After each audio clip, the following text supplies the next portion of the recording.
Everyone knows about Donkey Kong. The game was the world's introduction to Mario.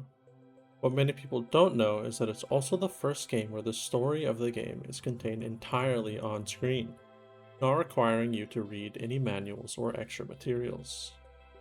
Most older video games use a manual to tell a story. Games like Zork or Rogue tell their story almost entirely within the manual of the game.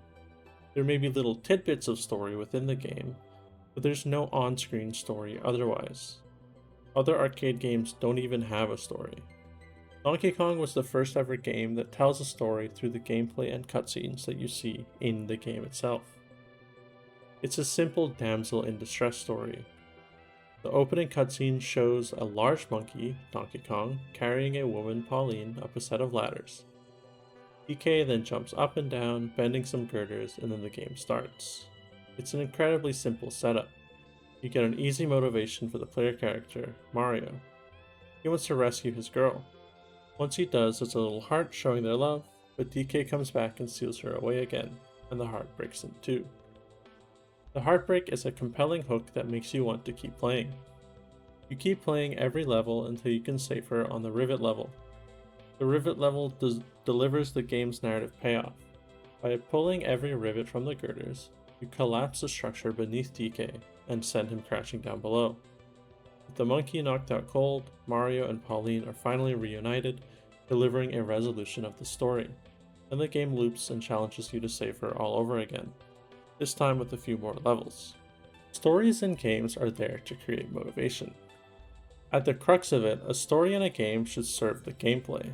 It sets the stage for every quest you do, and it directs the environments you explore. Donkey Kong's story is a simple way to get you to play. When you play a game like Asteroids, you essentially have no reason to choose it over another game. There's not much that draws you specifically to Asteroids when you walk into an arcade, other than personal preference or just novelty. But Donkey Kong having a story immediately makes you want to try it. In other arcade games, your only real goal is postponing an inevitable defeat to secure a high score. The game ends when you die, and the reward is just a set of initials on a leaderboard. Donkey Kong provides a finish line. You are no longer just trying to get a high score, you're also trying to win Pauline's freedom. But then there's Mario. Donkey Kong was originally designed to be a licensed Popeye game, but Popeye would have made the protagonist feel distant. He's not a normal guy, but a super strong sailor guy who solved every problem just by eating spinach. When Nintendo lost the license, Popeye was transformed into Jumpman and then into Mario. This led to the creation of a true everyman, a blue-collar worker wielding nothing but a wooden mallet. This all leads to the player making a connection with the game.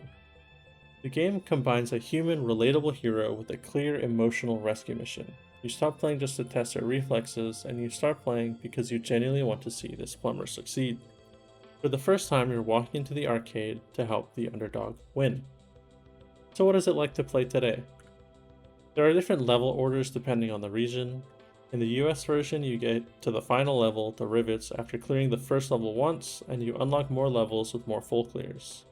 In the Japanese version, the levels just appear in a linear order. I much prefer the Japanese version's order. It feels a lot more natural with the story, and I don't feel like I'm winning too quickly. Though, the merit with the US order is that the later levels are almost like rewards that you unlock if you're good enough. I started playing with the US order, and then I switched to the Japanese order as I found it to be more interesting with the story. Starting off, the game feels rewarding. Jumping over the barrels gives you points and a little ding that feels pretty good. But they also fall down the ladders as you're climbing them. It feels unfair at first, but you quickly learn that the barrels only fall as you're climbing the ladders and can time your movements to dodge them as they're coming down. Then there's the Pie Factory level. I think officially it's a concrete factory, but they look like pies to me. The pies come in from off-screen on a conveyor belt. If you stand on the conveyor belt, you are moved in the direction the pies move in. This affects your run speed in ways you'd expect, but you can jump forward to counteract the speed loss. The ladders to get up to DK to win also move up and down, so you need to time it right to win. However, once you know the path to take and the timing, it becomes a bit too easy to get to DK. But there are some interesting mechanics that come into play in the level that I enjoy. Conveyors are neat and the moving ladders present a new challenge. Elevators is the first real platforming level. The level has two different sets of platforms that go up and down, the so-called elevators. The platforms are interesting as jumping off at the wrong time can make you fall to your death, and you can give yourself a little shortcut if you're quick enough. This level feels by far the most like an actual platformer. You do the most jumping between platforms here, and the consequence of falling to your death is real and makes you take your time. This level is also quite easy though. The spring and the elevators makes this level a bit harder and more interesting than the Pie Factory level. Once you complete these levels, you move on to the Rivets level. This level is even less interesting than the last two. You go up some ladders and walk over 8 rivets that hold up DK. There are little fire enemies that bounce around and try to hurt you. The level is, truthfully, a lot less engaging. The first 4 or 5 rivets that you get are trivial since it takes a bit of time for the enemies to spawn and get to you. Then the last few are just a waiting game, going up and down ladders until there's an opening to get the rivets. Then, once you get the last one, DK falls on his head and you win the level and you start over from the barrels.